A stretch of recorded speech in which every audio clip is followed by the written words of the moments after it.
the Wednesday night law class. I'm Priest and Officer Daniela. Gonna touch up on the law, as you know. Gonna go into the law, break down some things about the law. If anybody online have a question, just type it in, and we can go into it, break down the question. If not, we're gonna proceed with the class. So do anybody in the room have a question? No question? All right, y'all got any questions? Just raise your hand and just let me know. Today, we're gonna get into, of course, since the law class, we're gonna talk about the law. We're gonna talk about the importance of the law. And how important is the law?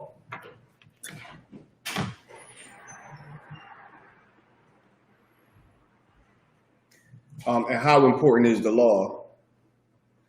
The law is very important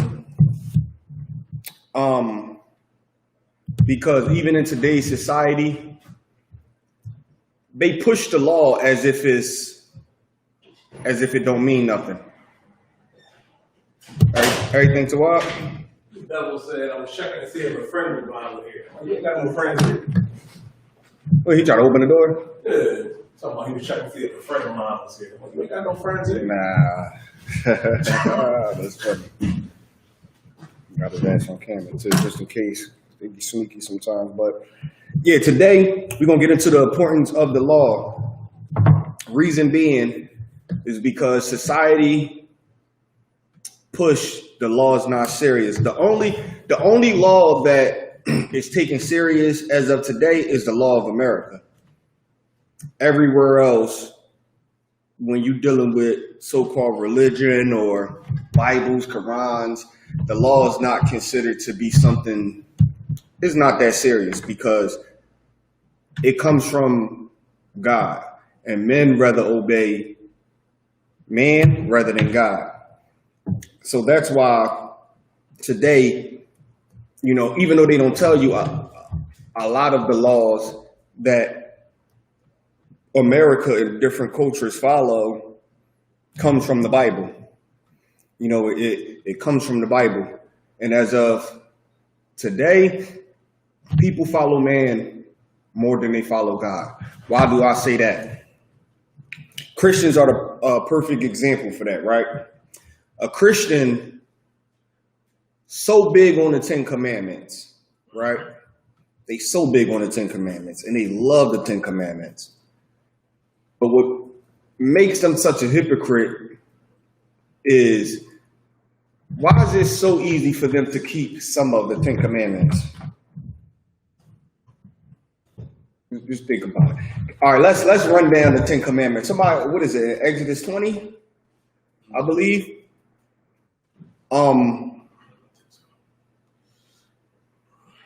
Try pull up. I think it's Exodus 20:1. Try Exodus the 20th chapter.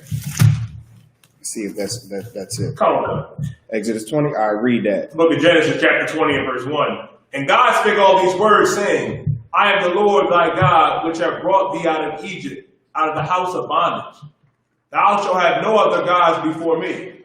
Now, when they talk about the 10 Commandments, right? You never really hear them talk about all of the 10 Commandments. And Christians are so big on the 10 Commandments, and that's for a reason. Now, one of the 10 Commandments is don't have another God before them. They big on that. You can't tell them about no other God besides the one that they worship. And they believe in that based off of the 10 Commandments. Read. Khan. Verse 4, thou shalt not make unto thee any graven image, or any likenesses of anything that is in heaven above, or that is in the earth beneath. Now, they don't understand this scripture right here.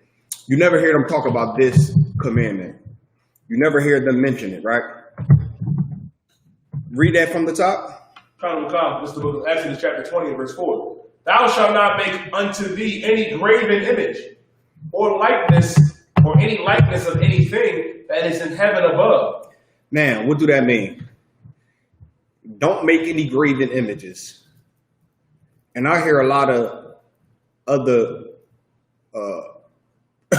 groups, so-called Israelite groups, try to break this down, and it's wrong.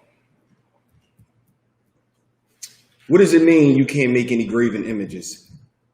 Or any graven images or any likeness of graven images in the heavens above and the earth beneath? What do that mean? Is that saying, okay, is it a sin because we got that description? This is a graven image of Jesus Christ based off of the description the Bible gave it to us. We made a graven image, which would be a picture, making a picture of something.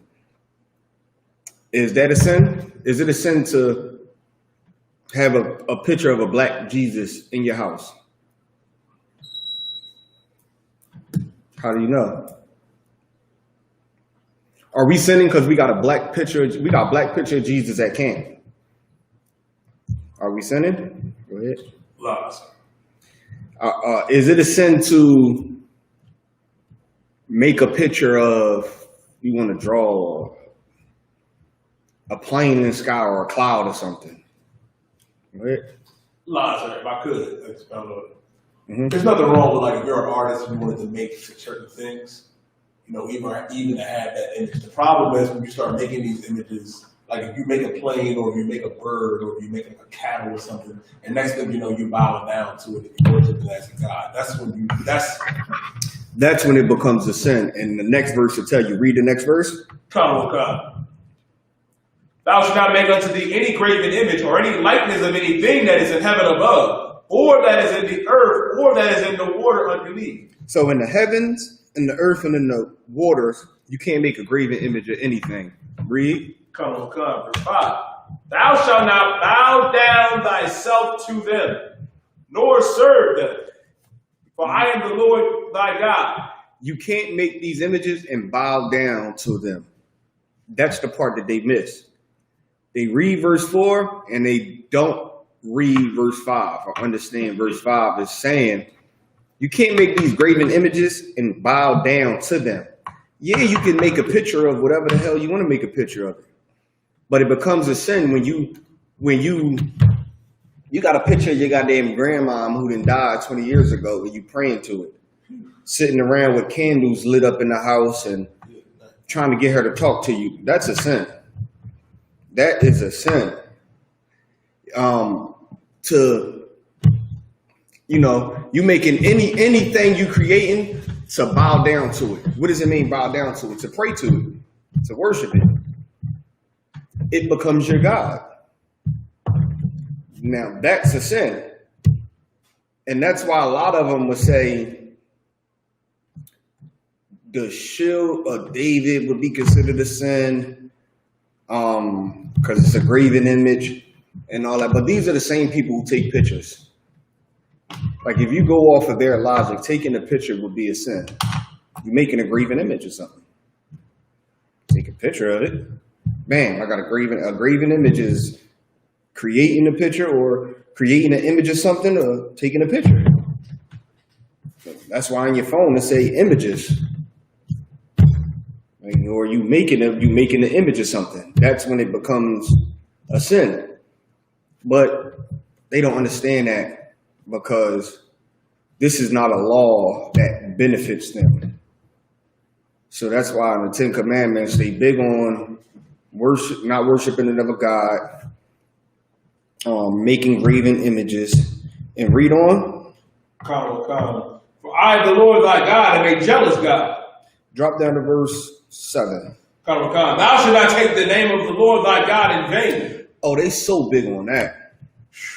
Don't take I done been around some people when I say goddamn, they be like, stop using the Lord's name in vain. And I be like, what the hell I'm using his name in vain? Saying God is to them is like that's using his name in vain. Like you can't even say the word God around them. Like I'll be like, I'm not saying goddamn, I'm saying goddamn. But if I was saying goddamn, it's not using his name in vain. But to them, it is, and they so big on that, and they pushing that. Read. Come. For the Lord will not hold him guiltless that taketh his name in vain. What's another way of saying using the Lord's name in vain? Go ahead. Putting the Lord's name on a t-shirt. Yeah, putting the Lord's name on a t-shirt, using it as your password to your phone or something. You know, your password to Facebook is the Most High name. Like, that's why you got his name. Like that don't mean a goddamn thing. Like that's uncalled for. You just having a regular conversation with somebody and you just saying his name for no apparent reason. Like the Most High wants you to say his name when it means something. Don't be at no club. You snatch the mic from the DJ and you yelling Yahweh in the club. Don't be doing that. Like, why in the hell are you doing that? Like, and don't even meaningless Facebook post. Don't even go on, meaningless Facebook posts and be saying the Most High name. Right. Like, so, and just like the brother said, t-shirts, hats. I done seen people get tattoos. I done seen people get tattoos of the Most High name. And don't name your goddamn children after the Most High. That's uncalled for. That's using his name in vain. Read. Come. Verse 8, remember the Sabbath day to keep it holy. 6 days shalt thou labor, and do all thy work. But the seventh day is the Sabbath day of the Lord. They big on the Sabbath. They is big on the Sabbath, which they think is Sunday. They think the Sabbath is Sunday. And they big on that. Read. Come.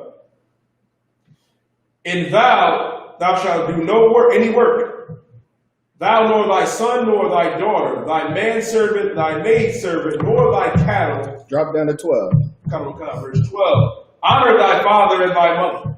Honor your father and your mother. They big on the honor your father and your mother, which they have no understanding of that. They think an honor your father and your mother means do whatever your mother tells you to do and your father tells you to do. They think it's dishonorable when your mother or father invites you to church and you don't go because you don't believe in that. You say, nah, I'm studying with the Israelites, man. I believe I'm an Israelite. I found the real truth. I found the real knowledge and understanding of the Most High. And then they say, come to church and you shoot it down. They're going to think you dishonoring them. That's not dishonorable. It's not dishonorable because if that's dishonoring you, then you basically saying if you tell me to commit a sin, I have to do it because if I don't, I'm dishonoring you. So now you putting your child in a sticky situation to where as though it's like, you got to honor your father and your mother.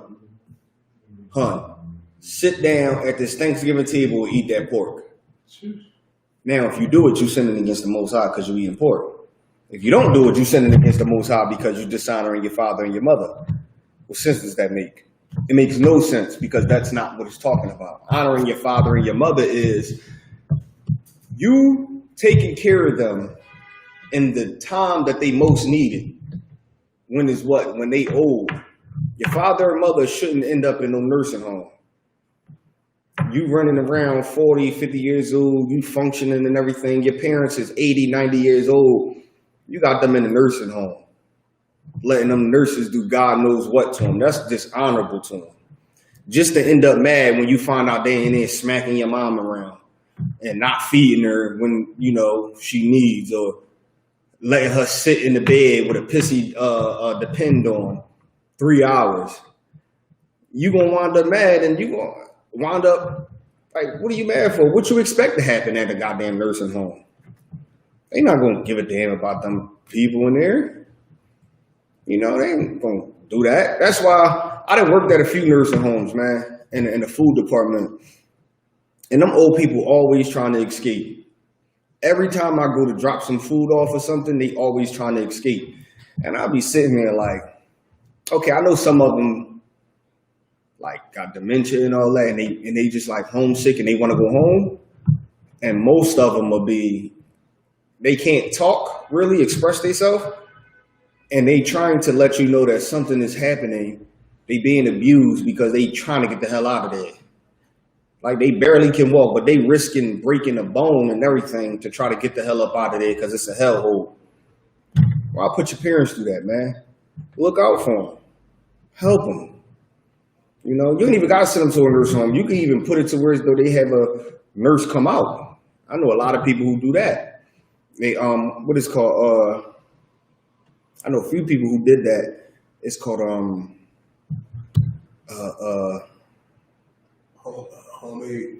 health aid.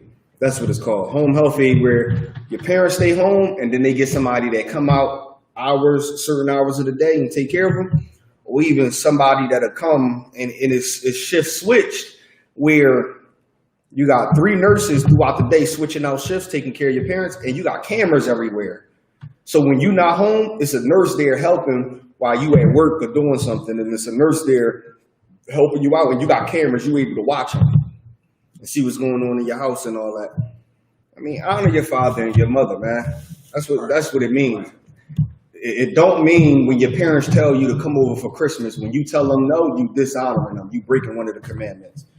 That's how Christians will get you. But, you know, if you do it, you sin it. If you don't do it, you sin it. So they try to make you feel like, I'm sinning either way. I might as well just still do it. You know, honoring your father and your mother is come over for this Thanksgiving. Nah, I'm not doing that. I'm not doing that. I'll be dishonoring you if I show up to that goddamn Thanksgiving. And I'll be dishonoring you. Read on. Thy days may be long upon the land which the Lord God giveth thee. Thou shalt not kill. Thou shalt not kill. And they big on that. Thou shalt not kill. That's one of the top commandments that they love pushing. Thou shalt not kill. Read. Thou shalt not commit adultery. Thou shalt not commit adultery. They big on that, but of course they do that. Read. Thou shalt not steal. They big on that. Read. And they steal, of course. Thou shalt not bear false witness against thy neighbor. They do all that.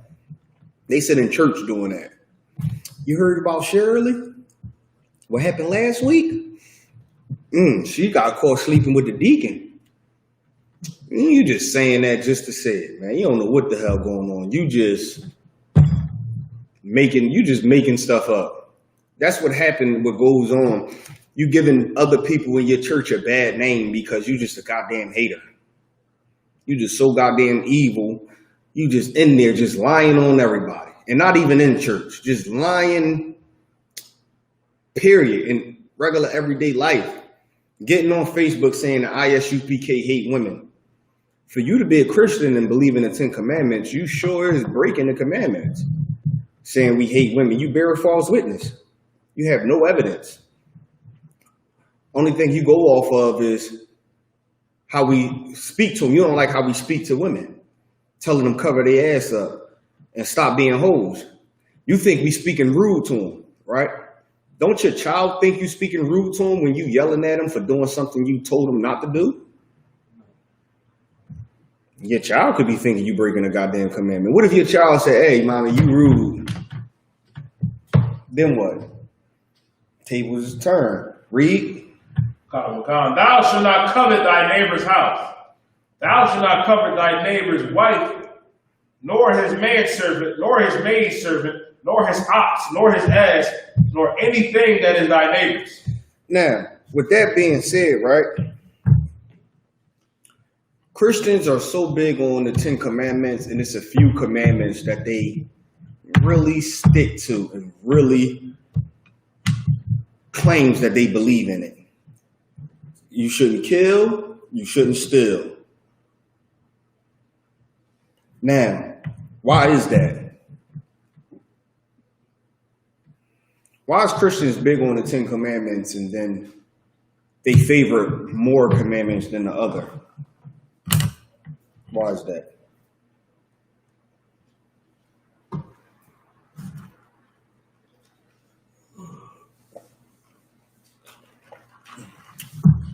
Go ahead.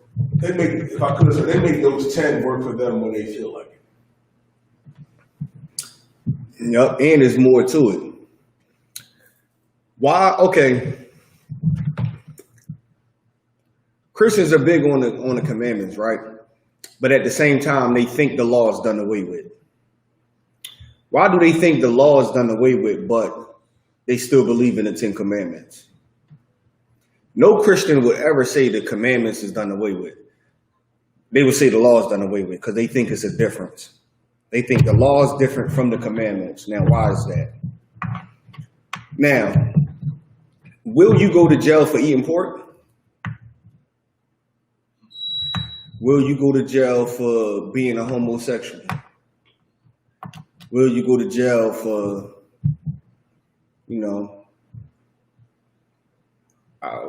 give me some things.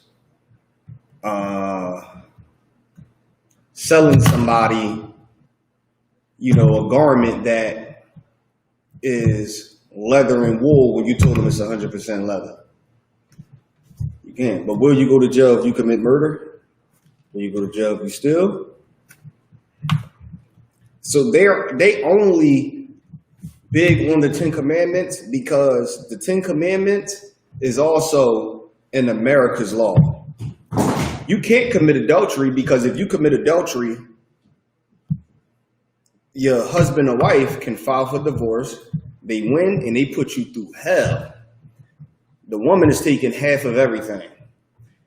Dr. Dre's wife right now said she's filing a lawsuit saying she even owned half of his name. How in the hell you own that man's name? Sugar Shane Mosley got a divorce. His wife got a divorce from him and took half of everything, including his championship belts. If he had 8 championship belts, she get 4. Any money he made from boxing, he made $200,000, she get $100,000. Now, why are they big on that? Because you get punished in America for committing adultery. You get punished. You get punished for stealing. You get punished for murdering. But you don't get punished in America for being a homosexual. You don't get punished in America for, sleeping with another brother's wife or whatnot. Just going around. You don't get punished with sleeping with a bunch of random women and men. You don't get punished in America. But the things that America punish you for, that's in the 10 Commandments, those are the ones that they're going to be very big on. They are the ones that they're going to push. They are the ones that they're going to, stick to it and be like, hey, this is what we believe. Because that's all it is. That's all it's built on. But what Christians and Muslims and, everybody don't understand, the more that they downplay and water down this law and try to make the law none effect, they taking something away that's special to them, that's special to the children of Israel, which is what makes every country and every nation and society so great is their laws and their rules, how they govern themselves, how they are as a people. That's what Muhammad seen when he seen the children of Israel. He made Islam based off of what? The first 5 books of Moses. Mm-hmm. Why? Because he seen how the children of Israel act, how they did business, how they did what they did to each other accordingly. He wanted that for his people. Why? Because the scriptures say what? Give me Deuteronomy 4 and 8.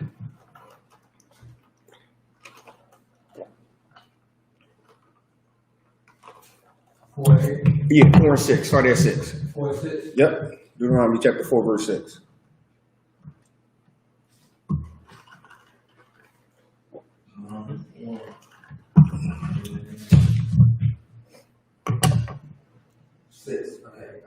Mm-hmm. This is the book of Deuteronomy, chapter 4, verse 6. Keep, therefore, and do them. Start at 5. Uh, Yeah. Okay. This is the book of Deuteronomy, chapter 4.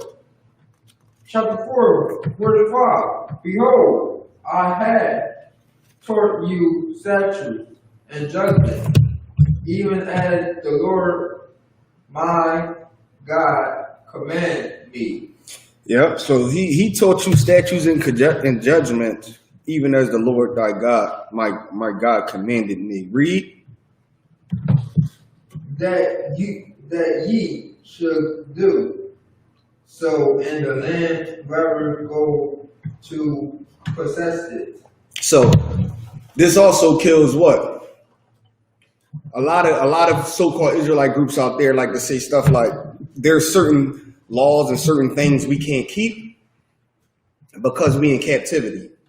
They would say things like, how we gonna do that, brother, when we in captivity? The Lord is saying you shall keep his laws, statutes, and judgments in the land, whether you go to possess it. No matter where you at, you keep the laws of the Most High. Even when the 10 tribes came over here to America in the Apocrypha, they came over here and did what? Kept the laws of the Most High. They came over here to a land where they can keep their culture, which was what? The morals we had, and it was the laws, statutes, and commandments that was put in place by the Most High in a land that wasn't theirs. Any land we went into and went into captivity, we understood once we keep the law, statutes, and commandments and come back to the Most High, that's how we get out of this. Right. So if the Lord is telling us if we want to get out of this captivity in America, we got to keep his law, statutes, and commandments and come back to, the Most High, come back to him. How are we going to make it back if we can't even keep the law, statutes, and commandments because this ain't even our land? It makes no sense. It's just excuses being made so you can sin. Read. Verse 6. And keep therefore and do them, for this is your wisdom. For this is your wisdom. What is your wisdom? The law, statutes, and commandments of the Most High. Why? Because the laws of the Most High teach you how to maneuver through life. It teaches you how to handle every situation that you get into. No matter the situation, the law teaches you how to handle it. It teaches you what to do. And because these laws coming from the Most High, it makes it special and it makes you much better than everybody. See, every other culture got a law, and that's made up based off of what they want to do and how they want to move and what they think is right. Our laws is based off of what the Most High want to do and what he think is right, which makes us so much better. Why? Because the Most High say what? My ways and my ways are not your ways. My thoughts are not your thoughts. I am the Lord thy God. The way he think is not how we think. The way he do things is not how we would do things, which is why he got to tell us, look, my thoughts is not your thoughts. You want to, if it was up to y'all eat anything when y'all hungry, no matter what it is. If it was up to y'all would have sex with anything when y'all want to have sex, no matter what it is. How do we know? Because we do it today. We do it today. That's why people want to give scenarios. If you were stranded on the island and there was nothing left on that island but to eat but a pig, would you eat it? They want to give you scenarios and put you in situations where I understand you wouldn't eat that, but if you in this type of situation, would you eat it? As if, what are the chances of you getting stranded on a goddamn island where it's just you on the island? You and the pig on the island. You and the pig is the only two things on the island, and you stranded. And then you got to eat the pig. Because everybody wants you to feel like it's just a pig. It's not that bad. Which is why even Muslims, in their Quran, it tells you that if you starving and if, it's a pig, if swan is the only thing that's left for you to eat, you can eat it. The Quran gives you a pass to commit a sin. It gives you a pass to commit a sin against Allah. The Most High give you no pass. If you stranded on an island and the only thing there to eat is a pig, you better die. Right. When they find you on the island, you should be dead and the pig still should be running around living. Mm-hmm. They shouldn't find you and the pig carcass there and you just sitting there with a full belly like, I had to survive. Nah, that's not how they should do it. What's the example in the Bible for the proof of that? That no matter the situation, you shouldn't sin against God, no matter the scenario. In the Apocrypha, with the sister and her sons. Mm-hmm. And they demanded her, you know what I mean, and her son eat the swine's flesh. They were so hardcore on one was that these son lined up after the one son, was chopped up, murdered, was murdered and thrown in the pot. The other son just ran up and stuck his tongue out. He just get it over with, do it. Hands and he just stuck his limbs out, man. What shows you the laws of the Most High. Because for someone to do that, that's in no one culture. If they lined you up, like I heard about this story in Africa. A bunch of Muslims held a elementary school hostage, and they had AK-47s, right? The school in Africa, and they said they killed anybody who didn't believe in the Quran. And the reporter asked, well, how did they know who believed in Islam or not? Because any kid they approached that couldn't speak Arabic or didn't know how to read the Quran in Arabic, they killed them. So you couldn't lie and say, oh yeah, I'm Muslim, just to save your life. If you couldn't read or speak Arabic or know the, I forgot what they call it, it's the 5 something in Islam. If you couldn't recite that to them, they would kill you right there on the spot. And the people who wanted to convert over, they would let them live, and you would have to stand there and say, I accept Allah, and take your shahada right then and there. But for the people that didn't want to take their shahada and act like they was already Muslim, they died. They died right there on the spot. They shot them, and that's how they found out. Some of them people was in there like, oh no, I'm Muslim. Oh, just to save their life. Some of them in there took their shahada just to save their life. But the Most High requires you to die in a time like that. Hey, say you accept Allah. And then, no, I don't. And I still remember this, man. My uncle, may he rise again, man. But my uncle was a Muslim. He's been a Muslim all his life.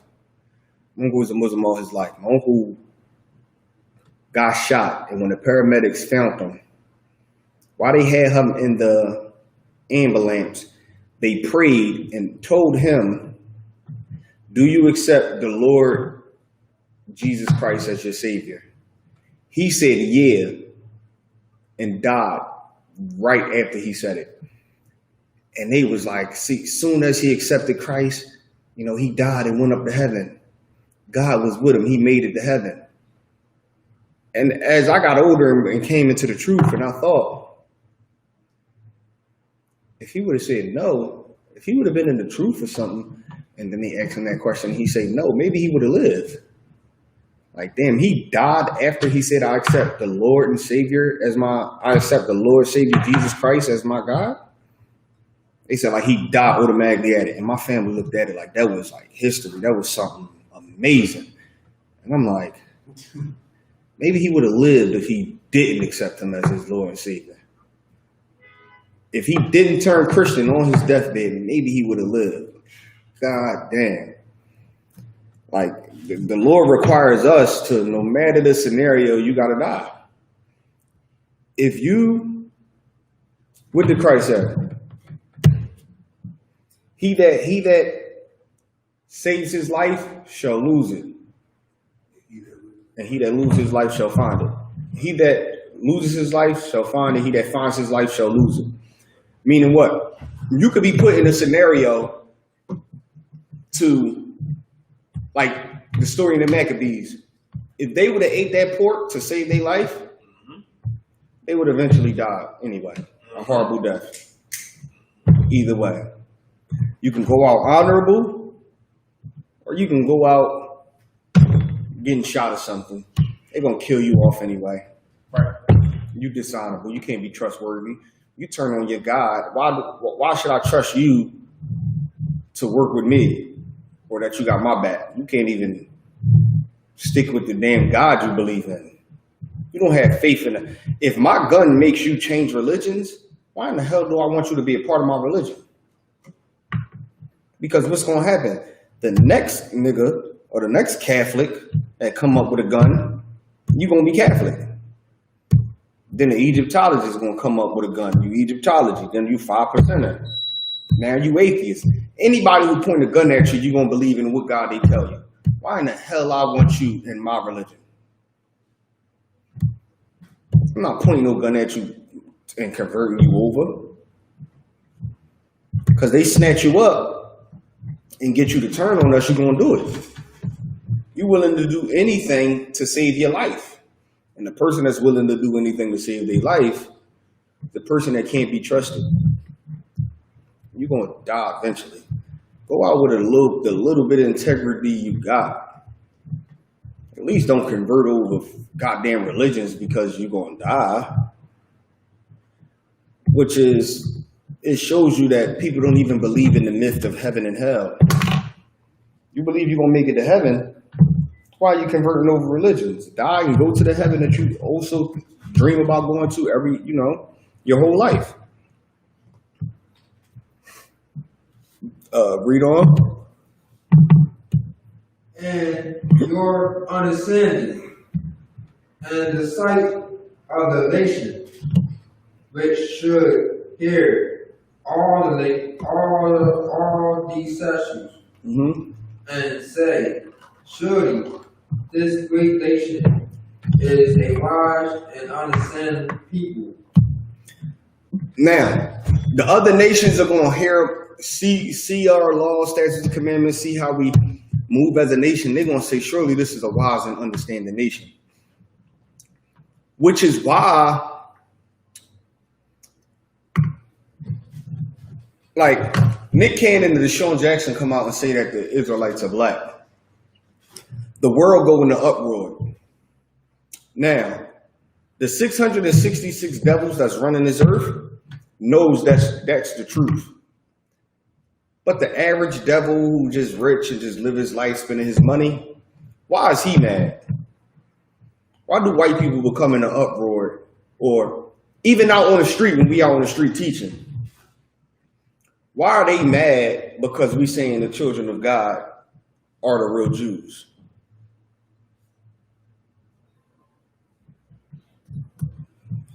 Why do that get them so mad?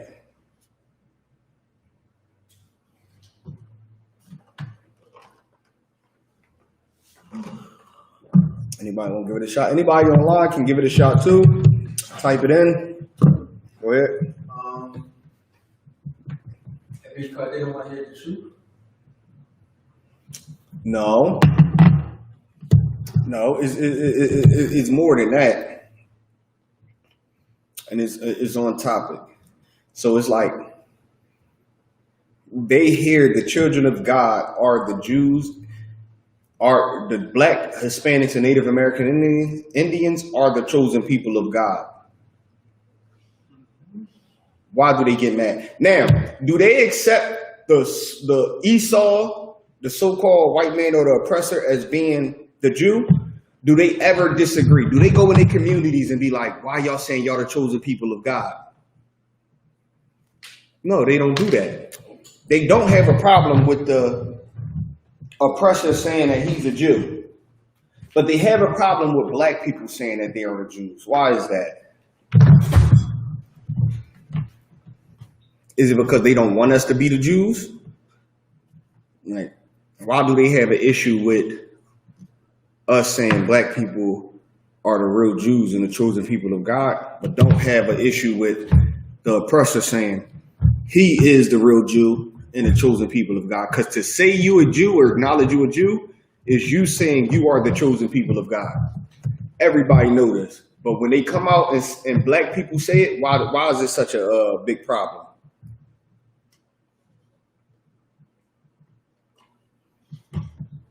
Read that verse again. Start at verse 6. Alright. Keep, verse 6, keep therefore and do them, for this is your wisdom and your understanding and sight of the nation which should hear all these statutes and say, surely this great nation is wise and understanding people. Now, they look at Esau as being the Jew, and they accept it. Why? Esau is rich. Esau got power. They control damn near everything. And how they conduct themselves as a nation. They have no issue with accepting that. But the moment you say blacks, Hispanics, and Native American Indians are the chosen people of God, they have an issue with that. Why? You got your hand up? Because we are poor. Yeah, they looking at it, and that's exactly right. They looking at it like, you mean to tell me these niggas is the chosen people of God? Look at you. How are they the chosen people of God? All y'all do is kill each other and sell drugs. What about black on black crime? All y'all do is steal, have sex with multiple women. You poor, got nowhere to live, on Section 8. How you gonna tell me you the chosen people of God? They not looking at us saying this is a wise and people of understanding. Why? Because we don't keep the laws of the Most High. So they's like, yo, that's disrespectful to say you are the chosen people of God. Nigga, look how you living. You a crackhead talking about you the chosen people of God. I guarantee if I look in your background, you got a record. You the chosen people of God? Them down the street who's saying that they Jews, they own a diamond store. They running CNN. They running the music industry. They got their own neighborhoods where they have a set schedule on what they do. Saturday, they go to the synagogue for Sabbath, and they don't even touch any electricity. They don't even cook food. They dress a certain way. They keeping all the traditions that a Jew's supposed to think. Of course, in their eyes, a Jew's supposed to look like that with the hat, the little twirly things, all that is Greek mythology. But the fact that they are so strict and locked down on the laws that they keep because they think it comes from the Bible makes a person that looks at them and say, oh, they got to be chosen people of God. It's kind of like when Christians in church and they think that their pastor comes from God. Why? Because they looking at his lifestyle, how he lived. They looking at the cars he got, the house he got, all the money he got. Nigga, how can y'all out here on this corner yelling saying that y'all the chosen people of God? And you just said I remember somebody said that. You just said not too long ago that y'all are a bunch of ex-drug dealers and murderers. And then you're going to sit here and say that y'all chosen people of God. How? The chosen people of God are not murderers and drug dealers. That's not the chosen people of God. So they looking at Esau come out, make Nick Cannon apologize. Everybody's cool with it, but they not mad at this white man who's saying he's the chosen people of God. So I say the flip side to that would be like that. What you just explained, sir, was how like the average Joe Edomite looks. Like the upper echelon, like the higher Edomites, they know it. And they know, and I use, how in Deuteronomy, I think the 20th chapter, the 43rd verse, where it says, the stranger that within me to get up very high, and thou shalt come down very low. They know that we understand who we really are, and they understand, like, if we get our God back on our side and do what the Lord says, they know they're going back down to the bottom, and that's the last thing they want. Right, which is why I mentioned the 666 devils that run the world in Revelation. Right. They know who the Jews are. They know, they got the information, they got the records. They know for a fact that the blacks, Hispanics, and Native American Indians are the true Jews. The average rich white person or the average college going, oppressor don't know. But even though they don't know you the real Jew, they still put it in the lower class masses' mind. Okay, this is what a person of God is like. Right. So now when you walking out on the street doing your regular shopping and you hear somebody talking about children of God and the chosen of God, and you hear them saying only blacks, Hispanics, and Native American Indians, what clicks in your head? What you was taught. Right. The criteria to be a chosen people of God. Jews say that they are Jews based off of the Bible, they say, or the Tanakh. They say that they are Jews. Damn, the way that they conduct themselves and how they do everything makes it believable that God is with them. Now it's going to click in the head when you saying that blacks are, nigga, how? Especially you telling this to a person who just got robbed from a black person last week. You telling this to a person who, at their slave, at their job, they deal with the anger and ignorance of black people. And they see how they treat about black people just alone on their job. They turn on the news and see what's going on in black neighborhoods. They see George Floyd get murdered and they see black people march. They see black people protest and loot and riot. How are they the chosen people of God? They looting. That's not a people of God would do. You know what happens with the so-called oppressor when somebody comes out and say that they are the real Jew? Ain't no riots, ain't no protesting. You killed one of theirs, like when that shooting happened in, I believe, Atlantic City, where they shot up the whole synagogue. Ain't no marching, ain't no protesting, ain't no looting. They go and get justice. They go and get justice. Oh, and they're going to get it. How they're going to get it? They're going to get it by the lawyers. They're going to follow all the proper procedures to get the justice they need. A black person get murdered, you out there looting and rioting. How could y'all be the chosen people of God when look at how y'all handle yourself? No nation is looking upon us saying, surely this nation is the wise and, people of understanding because of their laws. They look at us breaking American laws and like, nigga, shut up, get down. Get a job.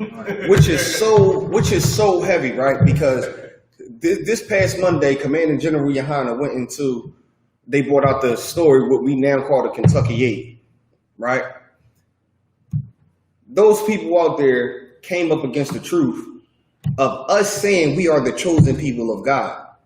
Wow, it was programmed in their mind. So when they finally hear that, nigga, how? Now, the people that, they went out there and the asses they had to kick, most of them was brothers and sisters.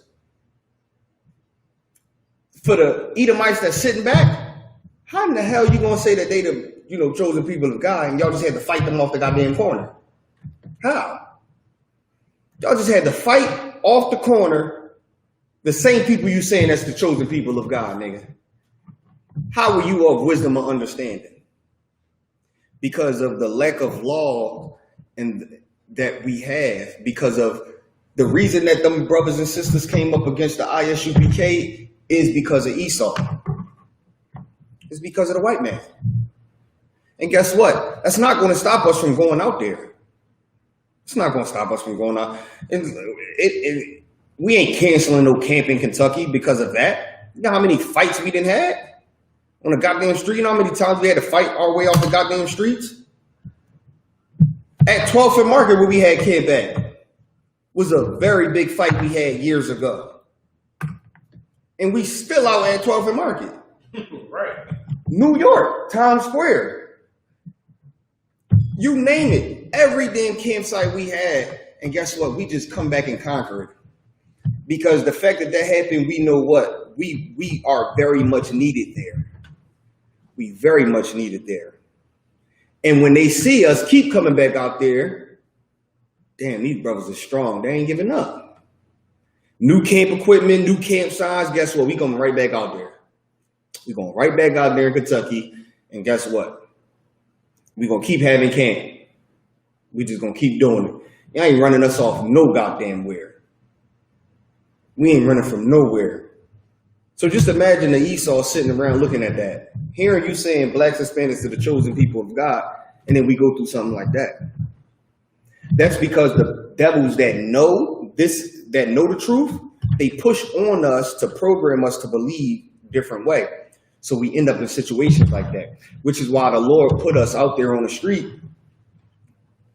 to wake our people up.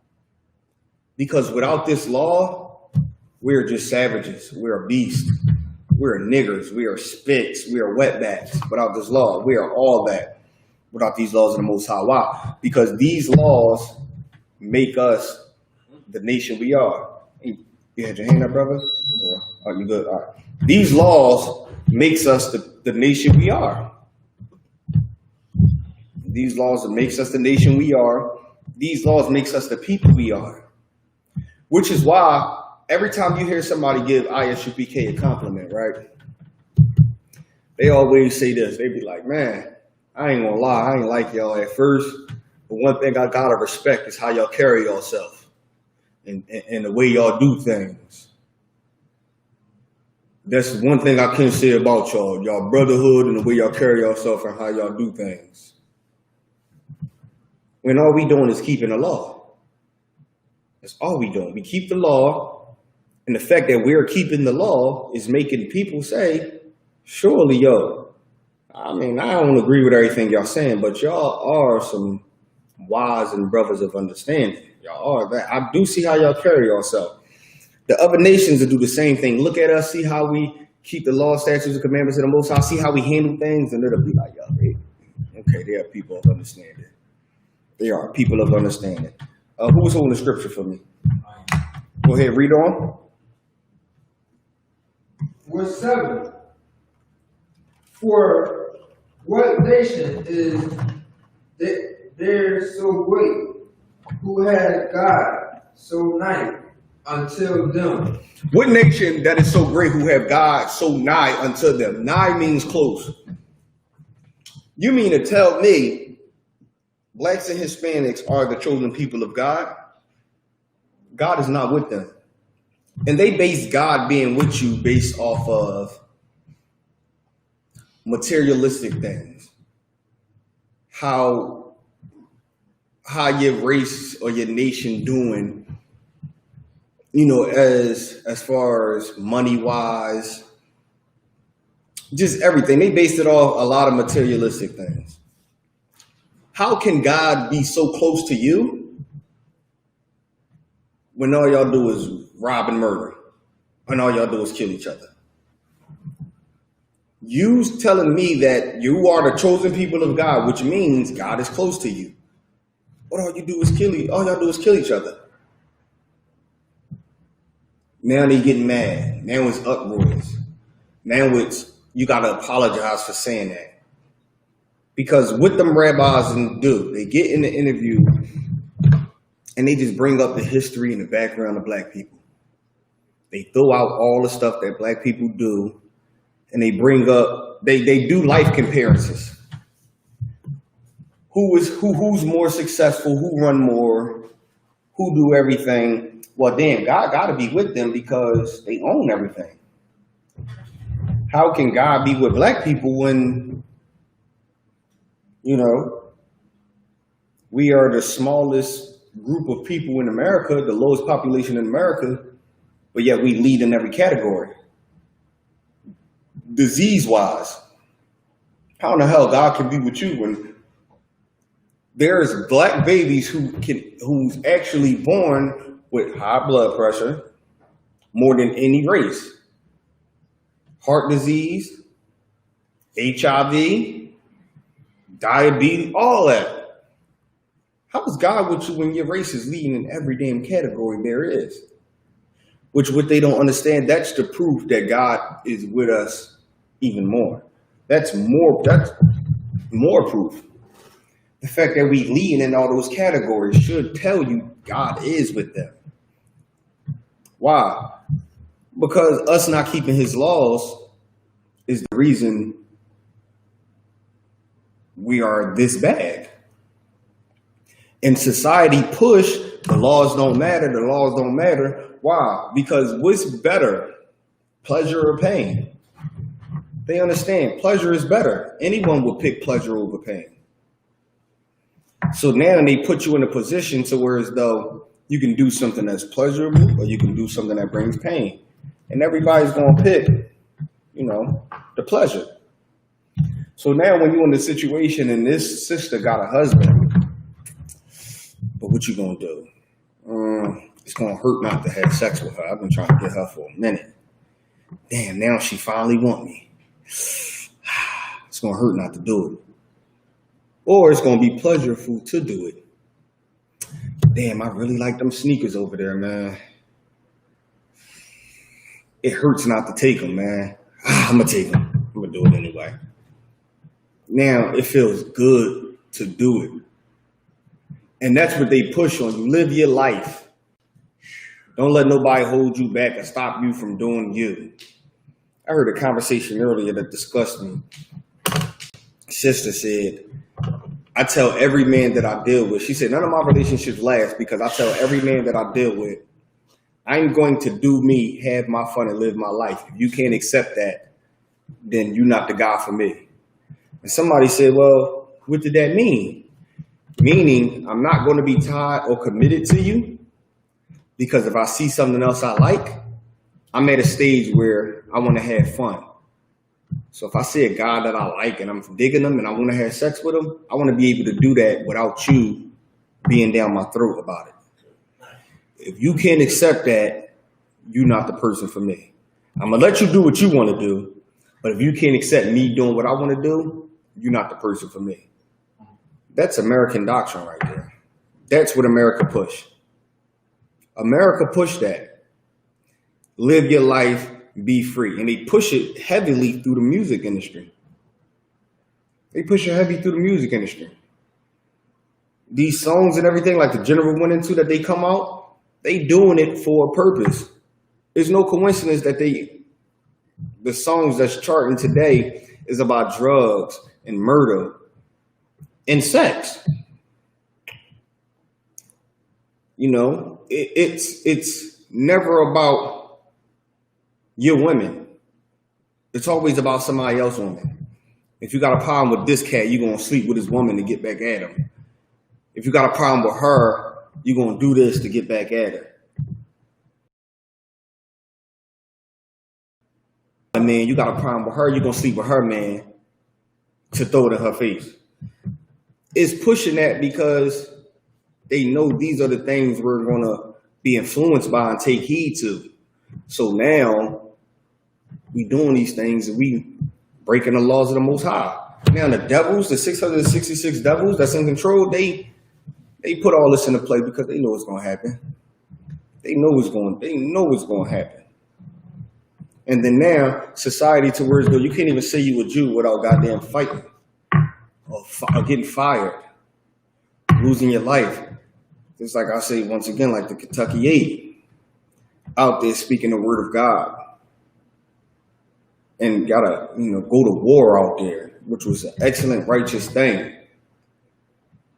Now Edomite sitting on the sideline, I guarantee they probably want to say, do y'all still think y'all the chosen people of God? Yes. And that was the proof that we are. That was more proof. That was evidence that we the chosen people of God because of that. And yeah, if you watch Commander General Yohana's show that he did Monday, they go into the whole thing. And we won. Like everything. That's what a lot of people, that's why it's important for us to have the laws of the Most High. Get me 2 Maccabees 8:36. 2 Maccabees 8:36. Yep, and Apocrypha. So like, can you see me one more time on the chase?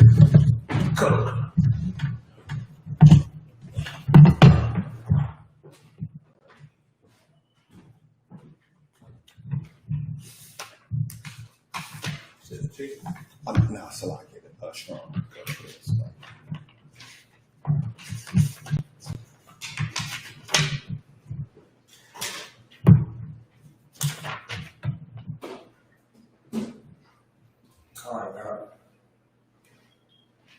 Mm-hmm. This is the book, 2 Maccabees, chapter 8 and 36.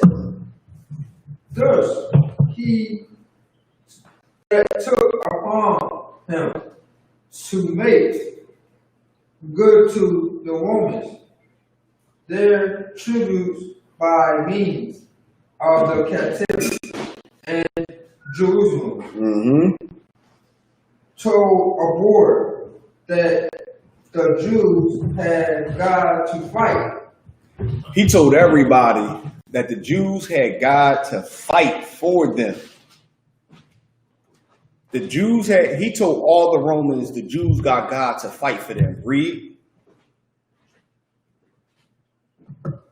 For them, and therefore they could not be hurt. And they could not be hurt. He told all the Romans the Jews got God that's going to fight for them. And they can't be hurt.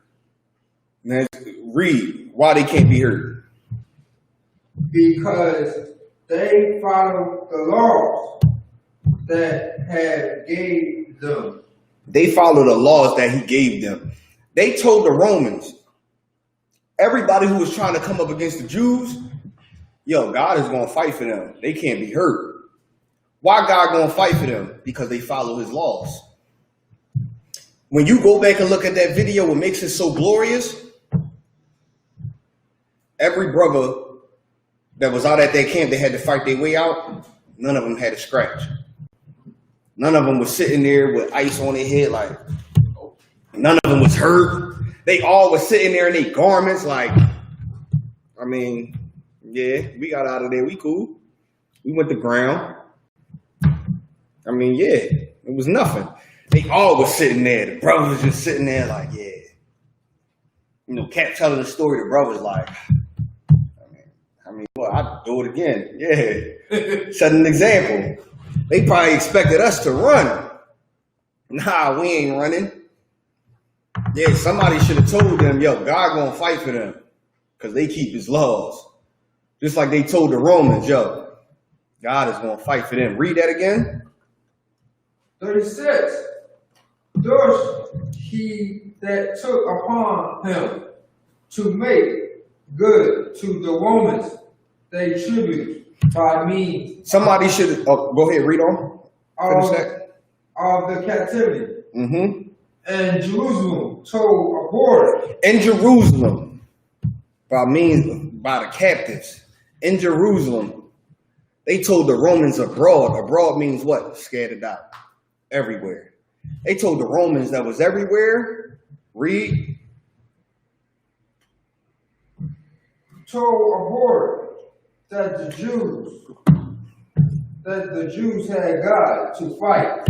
Somebody should have told them out there, told them abroad. Yo, them Jews got God to fight. Read. For them. And therefore they could not be hurt. They couldn't be hurt. The Kentucky 8, it was 8 brothers out there, went against a mob of people, and they couldn't be hurt. And somebody should have told them that they couldn't be hurt. Why? Because they got God to fight for them. Read. Because they followed the laws. Because they follow the laws, man. Now, what does it mean they got God to fight for them? Are they standing there and it's, you know, you look in the crowd, you see people just getting hit and they ain't doing nothing? Nah, they got God to fight for them. Guess what? They made it out of there.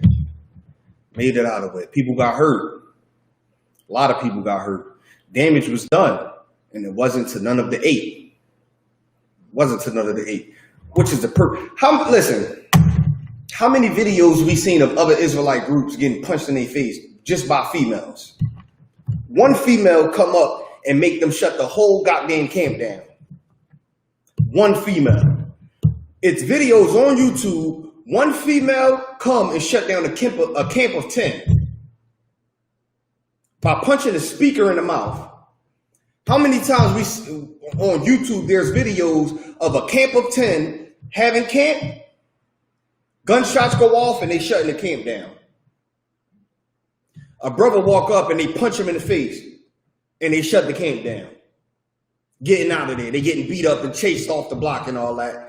And you know, just dragged up and down, they bleeding and all that.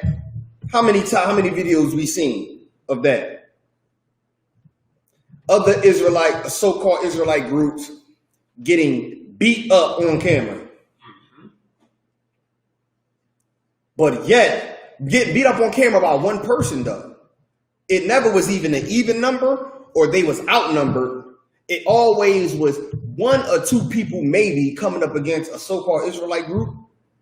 And that camp is now on YouTube getting punched in their face by a female. What I'm saying is actually on YouTube. Israelite camp getting punched in the face by a female. And that same female next week came up to the Isupk and was unsuccessful. She wouldn't even try. She came up with that same yelling BS and wouldn't even try. But there's countless videos of other Israelite groups getting beat up by one person, and it's 10 of them. It's 8 of us, and it's 200 of them. And they sitting, you know, 2 days later on the internet telling the story in the same garments they went out there in, no scratches, no bruises, no nothing. Just looking glorious. Go ahead, you got your hand up? Who are the Israelite groups? What do you mean? The names? Oh, go ahead. Everyone that's not ISUPK. Everyone. GMS, IUIC, you name them. You just go look it up on YouTube. You're going to find a video of all those camps getting their ass whipped. All of them. Why? Because the Lord ain't with them. That's why. That's why. Go ahead. Got a precept? Mm-hmm.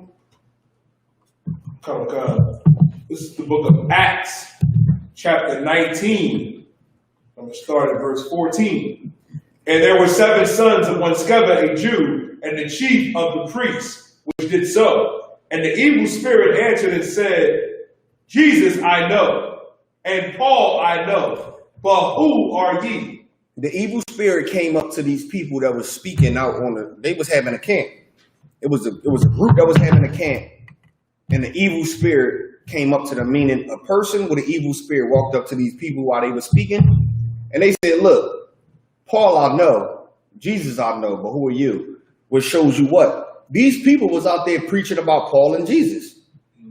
They was out there bringing the word of Jesus, bringing the word of God. And the evil spirit walked up and said, I know Jesus and I know Paul. Who the hell are you? Read. Verse 16. And the man in whom the spirit has leaped on them and the man that had that evil spirit on him leaped on them. Leaped on who? The people who were speaking about Jesus or Paul. And overcame them, meaning what? He beat their ass and won. He fought a camp and he won. Read. And prevailed against them so that they fled out of that house naked and wounded. And he prevailed against them, meaning he beat their ass and he won. And they fled out of that house, meaning what? They ran out of that city, naked and wounded. Beat up, no clothes on, they stripped them of the garments. The guy with the evil spirit whipped their ass, stripped them naked, and sent them running. Why? Because they spoke of Jesus and Paul, and the evil spirit didn't know them. Read. Verse 17. And this was known to all the Jews and Greeks also dwelling at Ephesus, and fear fell on all of them. And this was known to all the Jews and Greeks that was dwelling in Ephesus, and fear fell on them. Is there any more? And the name of the Lord Yahushua was magnified. Why did fear fall on them after hearing that story? They heard about the brothers that was out there teaching the word of Christ, teaching what Paul said, got their ass whipped, chased off, naked and wounded. Fear fell upon them. Why? If I could, sir. Fear fell on them because now they know that if you're not with, if you wasn't with Christ and wasn't with Paul, you are not qualified to speak, and that can happen to you. Right. Fear fell on them damn, I can't go out there and do that then. Why? Because I don't know Jesus or Paul, even though I'm out there teaching what they said. What does it mean, don't know? Didn't roll with them and don't do what the hell they say. So because you didn't roll with them and didn't do what they say, you going out there speaking what they said for your own personal gain. Mm-hmm. And the evil spirit knew that. The evil spirit knew that. So now it was known throughout all Ephesians, and everybody was like, yeah, I can't go out there and do that then. Why? Because the same thing's going to happen to me. So Isupk started in 1969. We started. Everybody broke off and started doing their own thing. And what happened in the process? Death and ass whippings happened in the process. Mm-hmm. And when I say death, I mean like an unrighteous death, an unhonorable death happened. Have people passed away in Isupk? Yes, of course. We just had a passing away of the brother Makatazar, who passed away honorable. Right. He passed away of natural causes, which happens in the Isupk. Natural causes happen and brothers pass that way. Outside of here, you get shot, you get stabbed, you die in prison. That's what happens outside of here. Why? Because them evil spirits know, they know Commanding General Yohana. They know Christ. They know Paul. They know General Muhammad. Who the hell are you? They know General Mayak, General Haas. They know Yediah. Who the hell are you? What are you out here talking about? I know the people who's supposed to be talking this. Oh no, I'm slapping you. And then they running off the block. So who was holding the precept?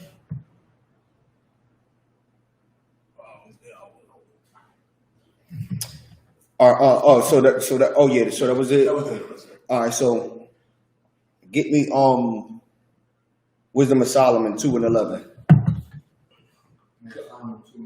Mm-hmm.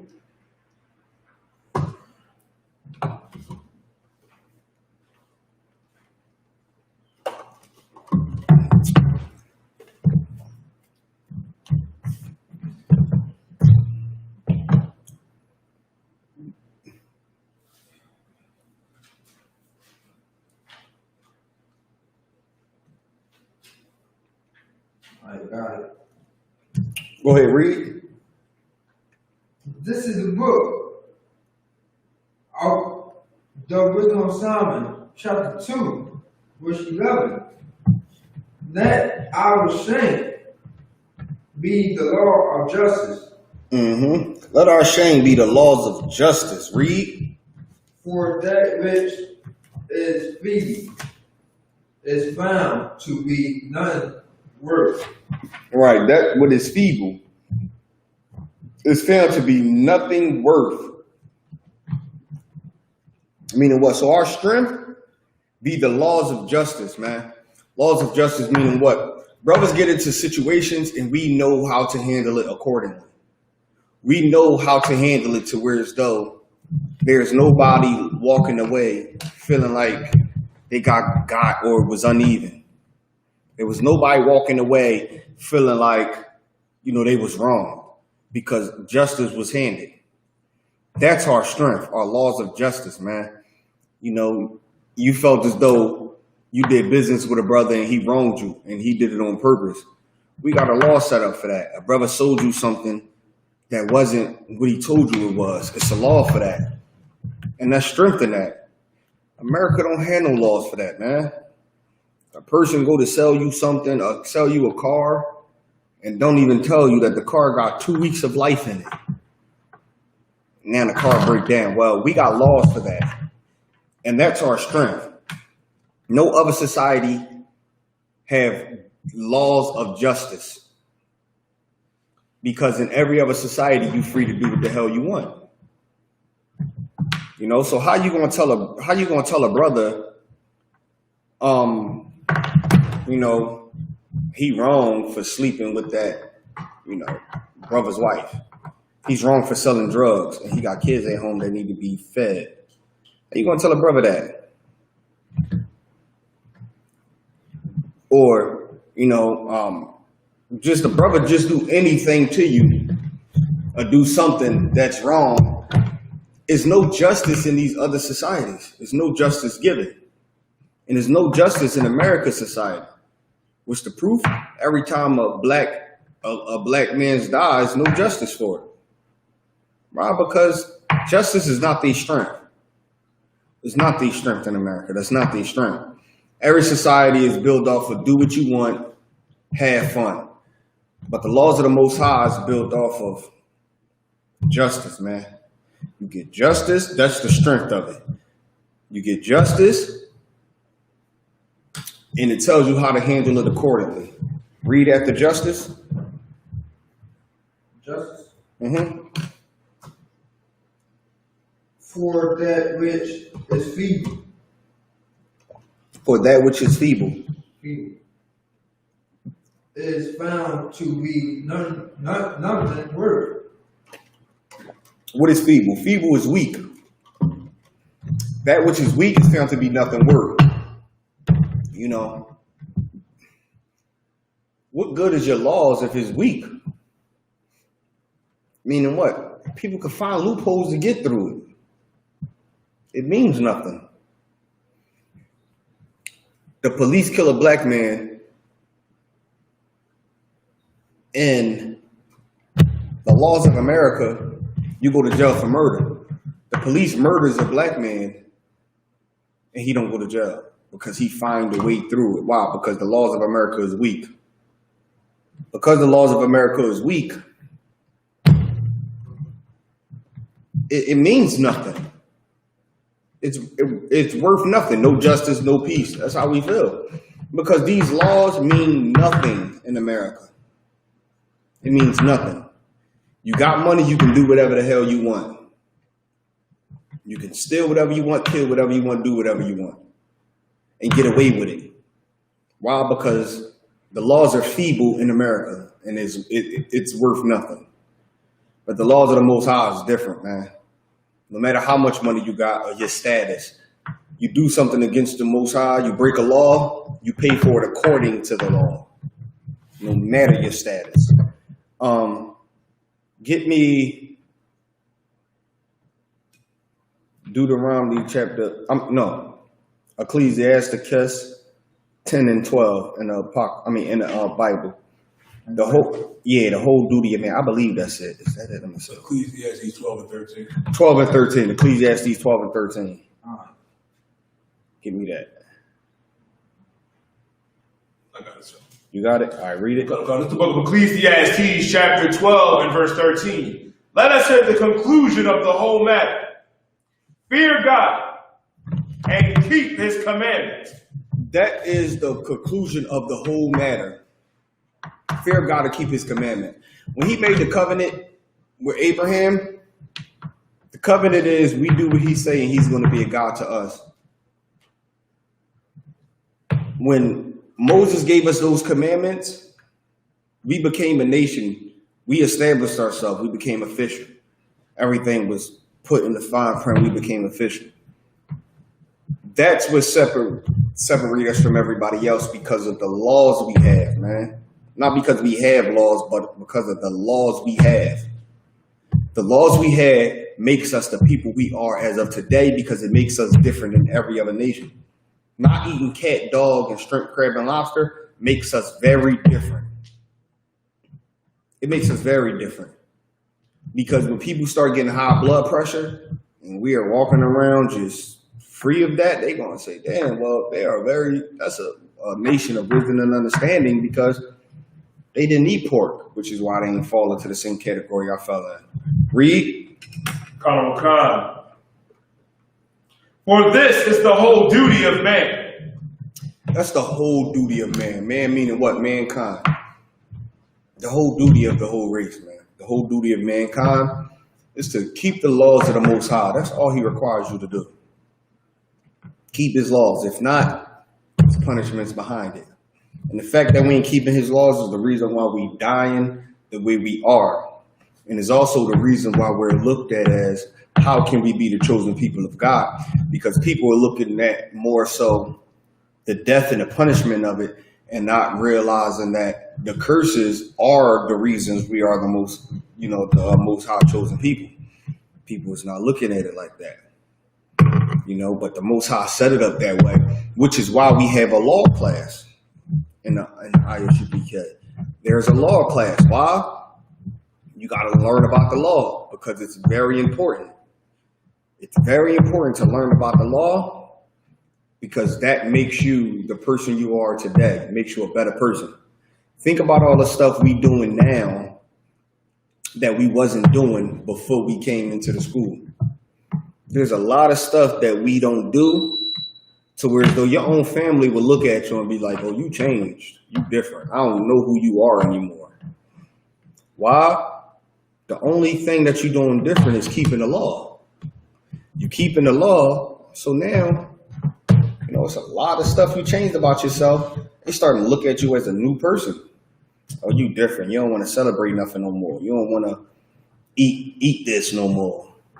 You don't want to do this no more and do that. You just so different. Yes, they notice that change in you because the stuff that you stopped doing that they think is making you different is you just adding a law into your life.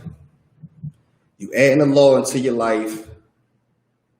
And because you're keeping the laws, you are really a changed person. That's why when we say when you get your Hebrew name from your slave name and then you get your Hebrew name and you're no longer that person, that is real. That's real. Everybody you know is not going to know you anymore. Hey, man, we better go to the strip club. You try to come? Nah, man, I don't do them strip clubs, man. Nah, I ain't going to no goddamn strip club. What? You turned it that? Oh, man, this nigga changed, man. Who is this guy? Hey, man, I got this L. I'm rolling up. You want to hit? Nah, bro, I'm good, man. I'm about to bounce, man. Y'all about to smoke? All right, I'm about to bounce. You leaving? You become a totally different person, and that's 100% real. Everyone will notice the difference in you once you become that new man. Once you reborn again. You no longer there'll be some, in most cases, more willing to call you your Hebrew name because John, Jacob, John, Jacob, Chris, whatever your slave name is, will want to do what the hell I'm asking you to do. But what's your Hebrew name? Yeah, he ain't doing, I'm going to call you by your Hebrew name. They feel it's a disrespect to even call you by your slave name because your slave, the person you was before, would have did what I'm asking you to do. But this new cat you talk about I got to call you by his name, man, because he on some new stuff. And they'd be more open to call you by your slave name. They'd be more open. Let me get a time check. Time check, sir, 901. 901, and that's it. Ain't no questions? All right, so with that, I'm going to pass the class off to Priest and Officer Yediah. Priest and Officer Yediah on a strong hand. That being said, we're the Isupk. We are starting out at 1 West 125th Street, Harlem, New York, under Command of General Yohana. The rule for new brother and sister: when a new brother and sister come to the school, they are off limits for 6 months. They are to be saluted only. They're here to shed themselves with the world. If they need transportation, the teacher will arrange it. After 6 months, if a brother or sister has an interest in a particular person, he or she must give permission from the head to speak to a brother or sister. There's another 6 months where the brother and sister will court each other. After that 6 month period, the brother and sister will give permission from the head to marry. Tithe is a commandment. You can read about that in the book of Numbers, chapter 18, verse 21. Numbers, chapter 18, verse 21. In the book of Malachi, chapter 3, verse 8 through 10. Ma'ishra, he's 10th in Hebrew. 10% of every penny of any increase the Lord gives you, give to the treasury department. Priest fund, free walking for the priest, not mandatory. Whatsoever much like to give. Upcoming holy convocations will be the Day of Atonement, the 10th day of the 7th month, Saturday, December 26th. 2020, and you can read about that in the book of Leviticus, chapter 23, verse 27 through 32. That's this Saturday. We're going to start at sundown, 7 o'clock. come on down to your school or come on down to your zone. You know what I mean? Celebrate the Day of Atonement. We're going to afflict ourselves. Now, remind all Akim and Akwak to check the bulletin board in the hallway. If any brother wants to be a trooper in school, start wearing all blacks. Boot, shirt, headband, and scarf. And with that, I modulate me to stand. Men of Israel, we're going to give one courtesy salute. Men of Israel, Abad Shabbat. Abad. Barak. Yahweh Ba'ashem Yahushua Barak Adam. Yahshua Ta'ala.